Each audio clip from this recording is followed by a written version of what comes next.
तो आगे बढ़ते हैं अपन इलेक्ट्रो में, ये वाला क्वेश्चन कंटिन्यू करते हैं और इसका टाइम पीरियड निकालते हैं। ठीक है, तो इसका टाइम पीरियड निकालते हैं। तो देखिए इसको मान लिया मैंने क्या कर दिया, y डायरेक्शन को हम क्या करेगा, डिस्प्लेस कर दिया। तो ये मान लो इस जगह आ गया, अभी जो q है इस जगह है, तो इस पे जो फोर्स लगेगा वो इधर की ओर लगेगा और इसके द्वारा जो फोर्स लगेगा वो इधर की ओर लगेगा। समझ आ रही है इसमें? ये वाली डिस्टेंस कितनी r, ये वाली y, तो this is under root r square plus y square and this is also under root r square plus y square. ठीक, ये मान लेते हैं एंगल थीटा है, तो बाई सिमेट्री ये एंगल भी कितना होगा, थीटा होगा। समझ आ रही है? बहुत बढ़िया। इस वाले पे इधर F फोर्स लग रहा होगा, इधर भी F फोर्स लग रहा होगा, इसका ये वाला कंपोनेंट जो है, दोनों फोर्सेस का ये वाला कंपोनेंट इसको नीचे खींच के लाएगा, तो ये वाला कंपोनेंट होंगे 2F cos थीटा, इसका भी F cos थीटा और ये भी F cos थीटा। तो नेट फोर्स इसमें क्या हो गया, नेट फोर्स हो गया 2F cos theta along the negative y direction। समझ आए इसे? नेट फोर्स हो गया 2F cos थीटा। ठीक है, अब लिखते हैं भैया 2F, F की वैल्यू कितनी है, K Q upon R square, distance का स्क्वायर, R कितना ये रहा R square plus y square, K equal to by R square, ये अंडर रूट तो हट गया, into cos theta. cos theta क्या होता है भैया, ये अगर थीटा है तो perpendicular upon base upon hypotenuse, theta ये है तो base upon hypotenuse, y upon under root r square plus y square. समझ आए इससे? ये हमारे पास नेट फोर्स निकल के आ गया। ये अगर नेट फोर्स है तो सोल्व कर लेते हैं इसको, तो net force equal to 2kq upon r square plus y square की पावर 3/2। समझ आए इसमें? r square plus y square की पावर 1 और आधा कितना हो गया 3/2।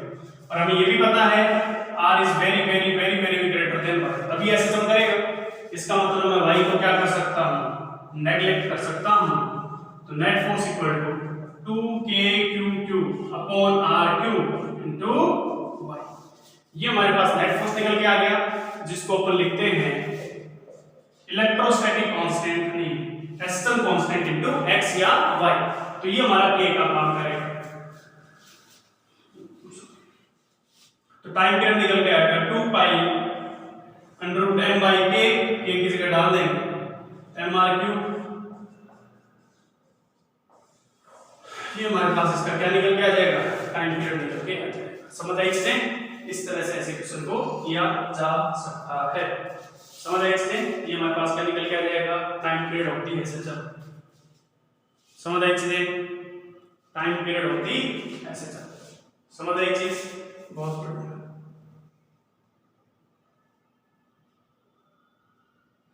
अब हमसे भी पूछा जा सकता है इस क्वेश्चन में, बताइए मीन पोजीशन पे स्पीड कितनी होगी इसकी, मीन पोजीशन पे स्पीड कितनी होगी। तो कैसे करेंगे भैया, स्पीड कैसे निकाला करते थे, हमें पता है मीन पोजीशन पे जो स्पीड होती है वो मैक्सिमम होती है और किसके बराबर होती है, a इनटू ओमेगा की, a इनटू ओमेगा के बराबर होती है। एम्पलीट्यूड इसका कितना होगा y, ये मीन पोजीशन ये एक्सट्रीम, दोनों के बीच का सेपरेशन y, एम्पलीट्यूड तो आ गया y के बराबर, ओमेगा क्या होता है 2 पाई बाय t, t की वैल्यू हमारे भी निकाले थे, उठा के रख देंगे, आंसर निकल के आ जाएगा। समझ आए इससे? ये हमारे पास क्या आ जाएगा, स्पीड निकल के आ जाएगी। इस तरह से निकाल सकते हैं, या आप एनर्जी कंजर्वेशन जो कि अपन आगे पढ़ेंगे फिर आप कर सकते हैं ऐसे क्वेश्चंस को ज्यादा। समझ आए इससे या नहीं आई भैया?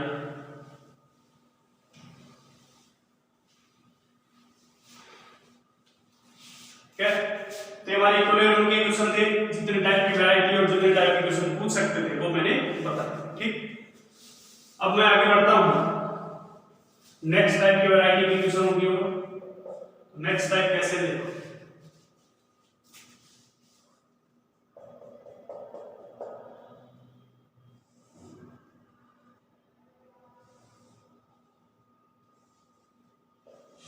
ये दो थ्रेड है, धागे हैं, दो स्ट्रिंग है, दोनों को एक पॉइंट से लटकाया गया था, पहले तो ऐसे लटक गए थे दोनों, लेकिन दोनों पे क्या था, नीचे बॉटम पॉइंट पे चार्ज बांधे गए थे, दोनों स्ट्रिंग के बॉटम पॉइंट पे चार्ज बांधे गए थे, तो दोनों के बीच में क्या हुआ, रिपल्सन हुआ, दोनों दूर दूर भागे गए, दोनों दूर दूर क्या हो गए, भाग गए। क्लियर बात है, बहुत बढ़िया।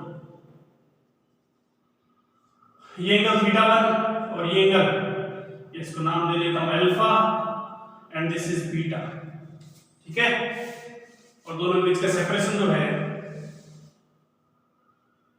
ये वाला डिस्टेंस L है और ये वाला डिस्टेंस B, ठीक। दोनों स्ट्रिंग की लेंथ L है। पहला ऑप्शन देता हूं alpha equal to beta, second alpha greater than beta, alpha less than beta. आपको बताना है अल्फा बीटा में क्या रिलेशन है, find the relation between alpha and beta, बताइए। चलो इसको Q1 नाम दे लेते हैं और इसको Q, बताइए अल्फा और बीटा में क्या रिलेशन होगा।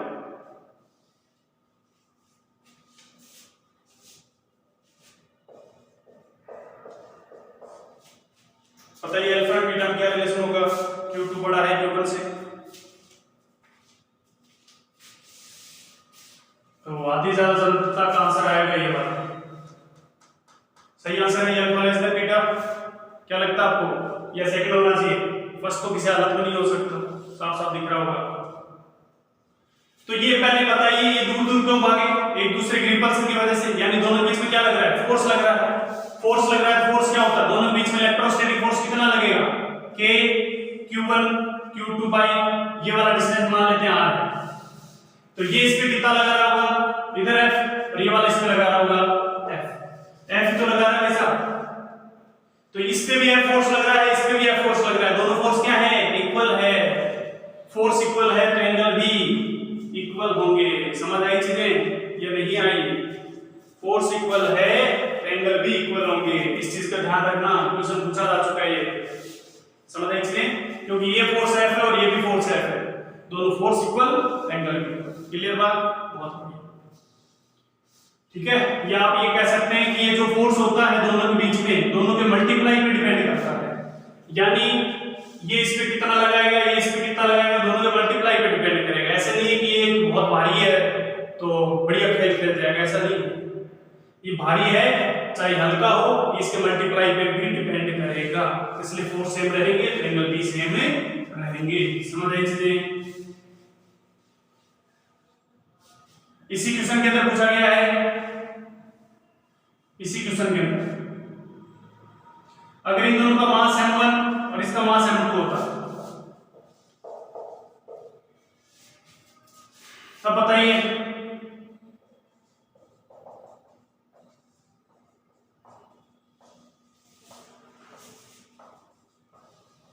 अब बताइए क्या रिलेशन निकल के आएगा। मैं बता देता हूं, हमें पता है कि इलेक्ट्रोस्टैटिक फोर्स लग रहे हैं, साथ में ग्रेविटी भी लगेगी mg, mg लगेगी तो mg नीचे आएगा m1g और m2g भी नीचे आएगा। बड़ा mg किसका है, इसका, तो देखो इधर लग रहा है इलेक्ट्रोस्टैटिक, इधर लग रहा है mg, तो दोनों का नेट फोर्स इस वाले का, इसमें ये mg बड़ा है, अगर दोनों बराबर होते तो एकदम बीच में आता रिजल्टेंट, अगर ये बड़ा है तो रिजल्टेंट इधर शिफ्ट हो जाएगा, इधर शिफ्ट हो जाएगा, तो इस वाले में इधर f है, इधर mg है, तो यहाँ पे ही रहेगा। इसका मतलब नीचे शिफ्ट कौन होगा, ये वाला नीचे शिफ्ट हो जाएगा mg की वजह से, नीचे जब शिफ्ट हो जाएगा ये वाला, ये ज्यादा नीचे झुकेगा तो बीटा कम हो जाएगा और अल्फा ज्यादा हो जाएगा। mg की वजह से, mg बड़ा है ना, m2g बड़ा है तो इसको नीचे ज्यादा झुकना पड़ेगा mg की वजह से, इसलिए एंगल क्या हो जाएगा, कम हो जाएगा, अल्फा ग्रेटर देन बीटा। समझ आई चीजें, इस चीज का ध्यान रखें। समझ आई चीजें, क्लियर बातें। दोबारा डायग्राम बनाता हूं, क्लियर बातें, ये चीजें समझ आई होंगी, आसान है, कोई बड़ी बात नहीं।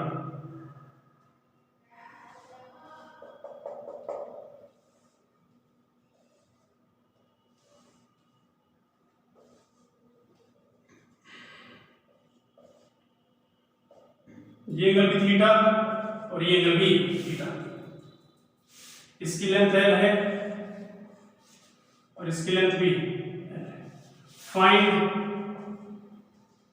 Tension in string. टेंशन बताइए, find tension in this string, बताओ स्ट्रिंग के अंदर लगने वाली टेंशन बताओ।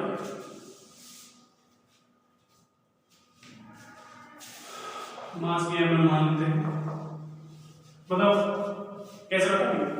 वही एफबीडी बना के, अगर मैं इसको पकड़ लूं, एक को इसको पकड़ेंगे तो नीचे क्या लग रहा होगा एमजी, इधर क्या लग रही होगी टेंशन, रस्सी खींच रही होगी, इधर लग रहा होगा इलेक्ट्रोस्टैटिक। समझ आ रही है।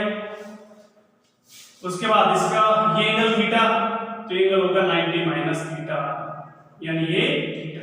तो टी के कंपोनेंट करेंगे तो टी साइन थीटा और ये टी कॉस थीटा।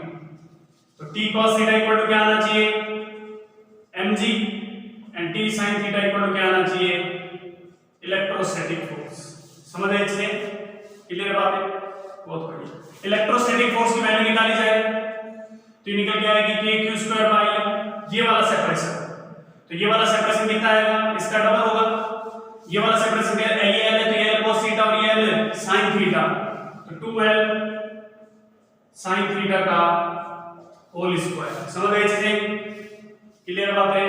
तो इलेक्ट्रोस्टैटिक फोर्स की वैल्यू निकल के आ गई kq² upon 4l² sin square theta.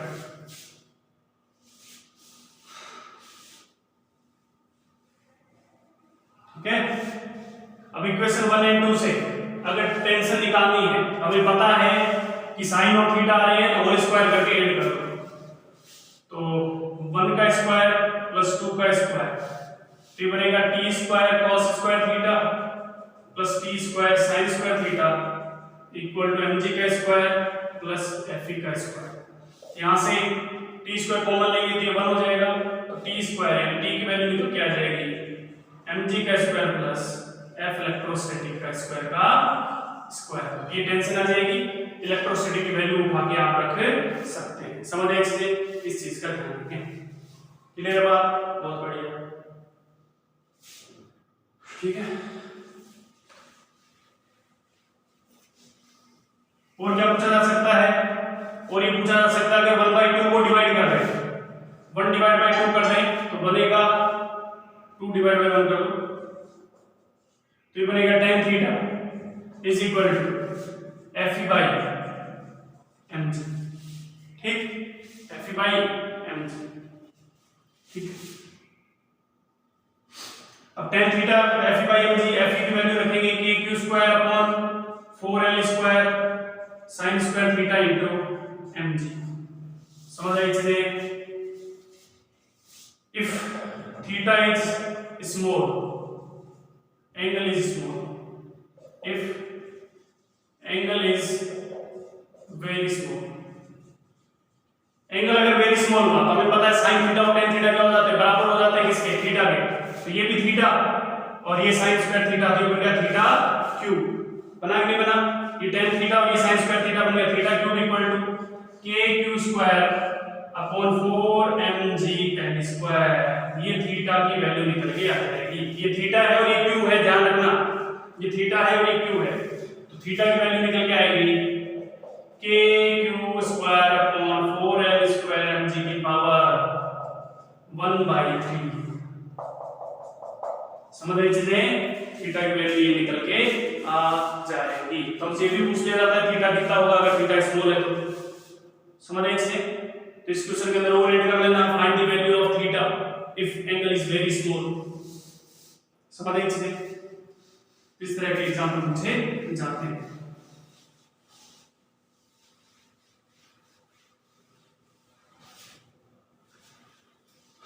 Note down करें।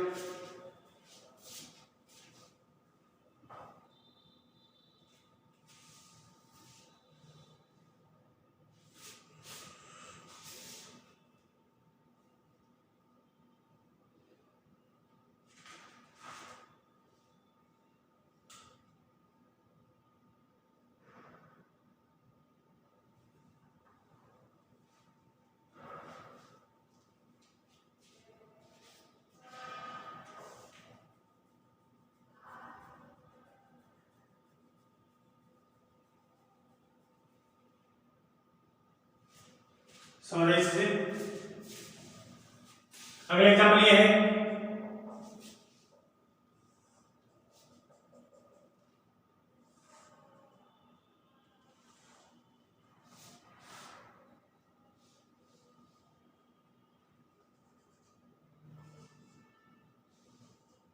बहुत सारे एग्जाम्पल पूछे जाते भी हैं,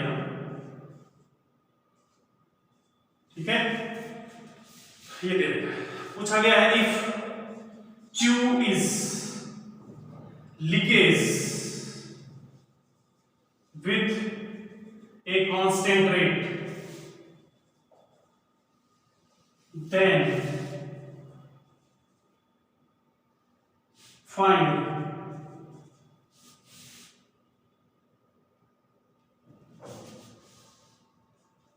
rate the change of separation between them. If Q is leakage, ये जो Q है, मान लो एक गुब्बारा है, गुब्बारे के अंदर कभी कभार क्या होता है, अगर छोटा बहुत होल हो जाता है तो धीरे धीरे हवा पास होने लगती है, तो ऐसा कुछ इसमें हो चुका है, ठीक है। इसमें से धीरे धीरे चार्ज लीकेज होने लग गया बट ए कांस्टेंट रेट से, ठीक। तो आपको बताना है, ये जब दोनों, हमें पता है इसका चार्ज की वैल्यू जैसे जैसे कम होगी, इसकी भी कम हो रही है दोनों की, तो लगातार क्या आएंगे, पास आएंगे, पास आएंगे तो इन दोनों के बीच का सेपरेशन कम होगा, उसी सेपरेशन की रेट बतानी है किस रेट से कम हो रहा है। समझ रहे से क्लियर बातें बताइए।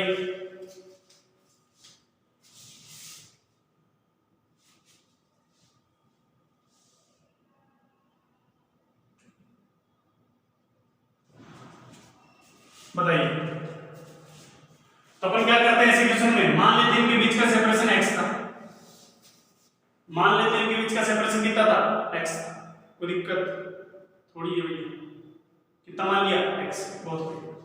और हमें पता है थीटा की वैल्यू निकल के आ रही है, ठीक।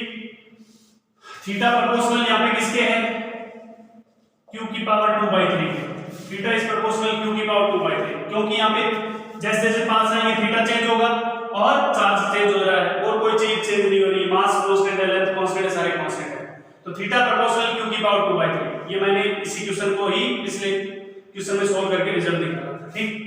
तो थीटा प्रोपोर्शनल q की पावर 2/3, थीटा कितना होगा, थीटा x की टर्म में लिखें तो ये x/2, ये पूरी x है तो x/2, तो थीटा को लिख सकता हूं x/2l इज प्रोपोर्शनल q/2/3, तो x प्रोपोर्शनल लिख सकता हूं मैं सीधा सीधा, क्योंकि 2l अगेन कांस्टेंट है। समझ रहे हैं।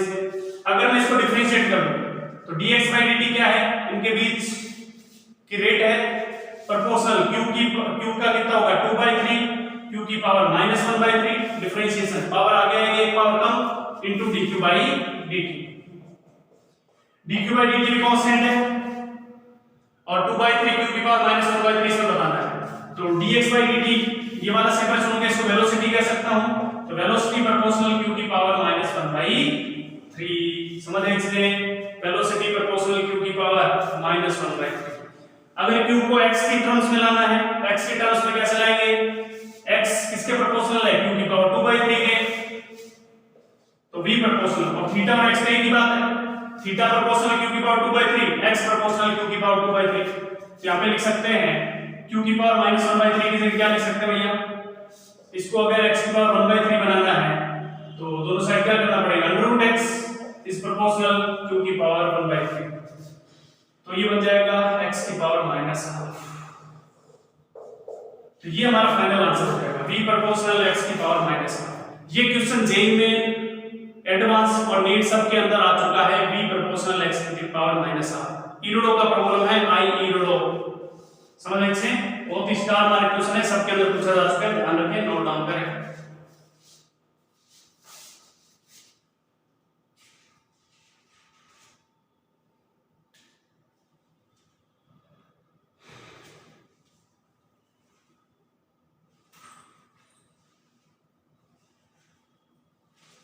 समझ रहे चीजें, तो इस रिजल्ट को आप ध्यान रखिए, ईरोडो का प्रॉब्लम है भैया, v प्रोपोर्शनल q की पावर -1/3 और v प्रोपोर्शनल x की पावर -1, ठीक है।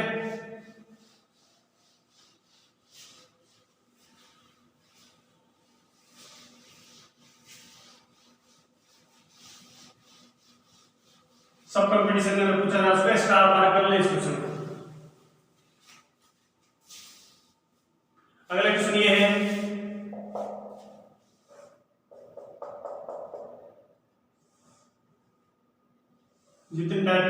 इसमें बन सकती है उतनी बता देगा हम। ये angle theta theta Q Q, ठीक। क्लियर बात है। दोनों के बीच का सेपरेशन आर मान लेते हैं ताकि आसान रहे कैलकुलेशन, ठीक है। ये कह रहा है कि जब इसको ऐसे लटकाया गया, जब इसको ऐसे लटकाया गया तो ये सारा डेटा ऐसे था। अब इसको उठा के किसी लिक्विड में डाल दिया गया। ये जो बॉल है इसका मास m है एंड डेंसिटी रो है। ये जो चार्ज या बॉल कुछ भी कहते हैं इसकी डेंसिटी कितनी, रो, इसकी भी डेंसिटी रो। अब इस पूरे सिस्टम को उठा के किसमें कर दिया, लिक्विड में। If whole system is deep in a liquid of density sigma, ठीक, then find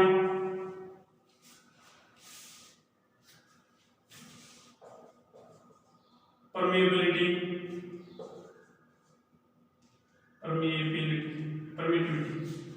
relative permittivity of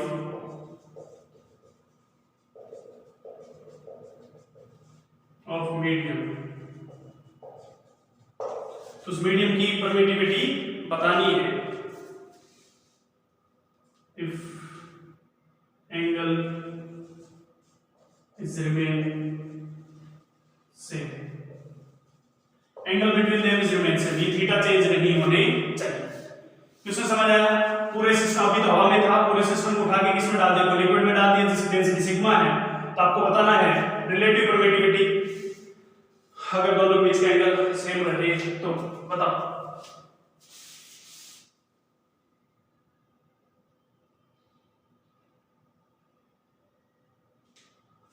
बताइए कैसे करें। तो भैया इसका करने का तरीका ये होगा, देखो ये क्वेश्चन भी जेईई में नीट के अंदर आ चुका है। Again star mark direct result याद रखेंगे जो लास्ट में बताऊंगा। पहले देखिए वो कैसे रहा। सबसे पहले जब ये हवा में वैक्यूम के अंदर है तो इसका एफडी बनाते हैं। इधर लग रहा होगा mg टेंशन, तो ये एंगल थीटा, ये साइन थीटा, ये कॉस थीटा और इधर इलेक्ट्रोस्टैटिक, ठीक। तो t sin theta equal to electrostatic and t cos theta equal to mg। तो दोनों को डिवाइड करेंगे तो tan theta equal to Fe by mg। कोई दिक्कत, Fe by mg। Fe की वैल्यू लिख सकता हूं k q square upon r square into mg। k को लिख सकता हूं 1/4 पाई एप्सिलॉन नॉट, तो q square upon 4 pi epsilon naught r square mg। ये हमारे पास tan थीटा निकल गया। tan थीटा क्यों निकाला, क्योंकि इसने कहा है angle is remain same, angle remain उसका इस्तेमाल करेंगे, ठीक। ये हमारे पास निकल गया। जब इस पूरे सिस्टम को लिक्विड में डालते हैं, हमें पता है लिक्विड में जैसे किसी चीज को डालते हैं तो बायंसी नाम का एक फोर्स ऊपर की तरफ लगना शुरू हो जाता है। तो जैसे लिक्विड में डालेंगे इस बॉल पे नई फोर्स क्या है, पहले वाली फोर्स को लिख ही देते हैं t cos थीटा।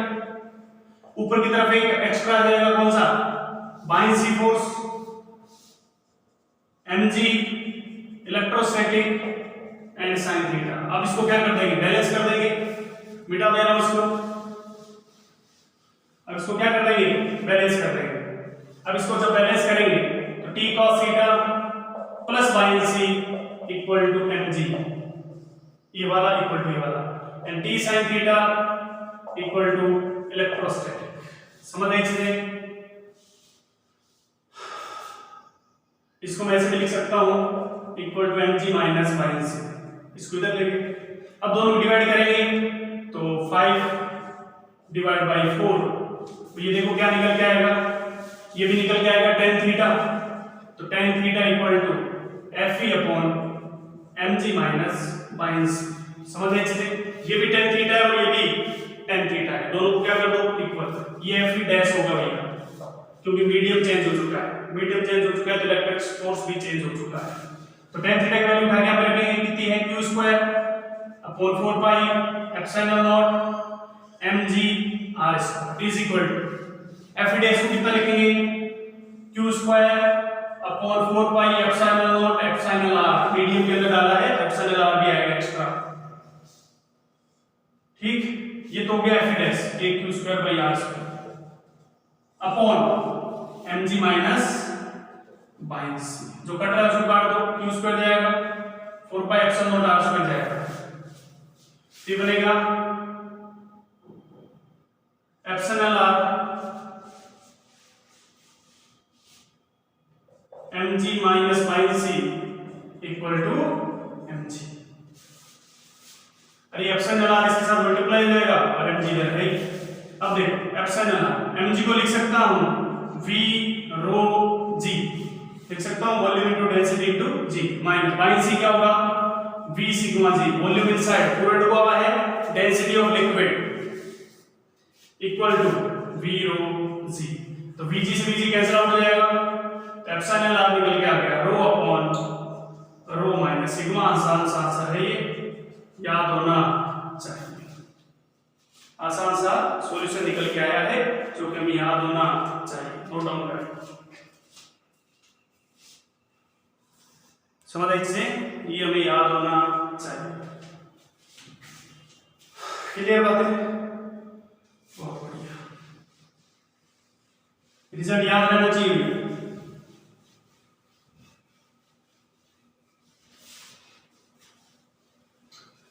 इसके अंदर कैसे क्वेश्चन पूछे जाते हैं घुमा फिरा के,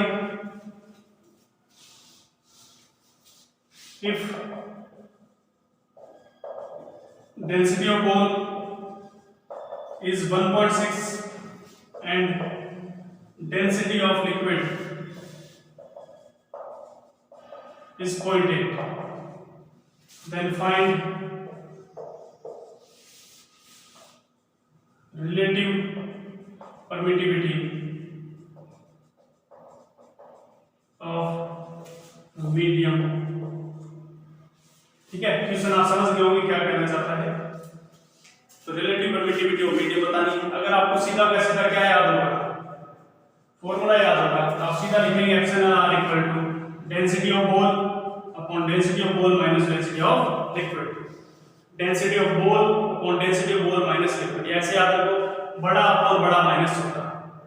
ठीक, तो बड़ा कितना है 1.6 माइनस 0.8 आंसर इज 2। मीडियम की परमिटिविटी कितनी है 2।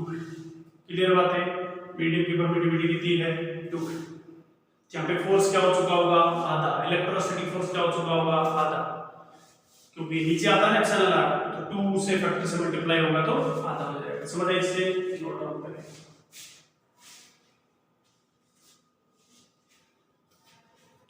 क्लियर बात है, तो इस तरह के क्वेश्चन आपको देखने को मिलेंगे। आसान क्वेश्चन है, कोई बड़ी बात नहीं है, आसान चैप्टर है भैया, ध्यान रखें।